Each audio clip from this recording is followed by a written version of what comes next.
Chorale Bikira Mariya umubyeyi w'Imana intimba bayifite mu gitaramo cyo gushimira Imana dufatanyije n'umuhanzi Rwabigwi Cyprien mu iyogezabutumwa ryimbitse tubatumiye mu gitaramo cyacu.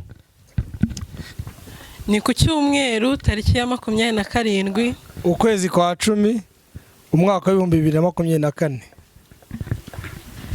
muri hoteli Sainte Famille. Muzaze muri benshi dufatanya gusingiza Imana. Ni saa 11 zuzuye nta numwe ubuze, muze dufatanye umudiho dusingiza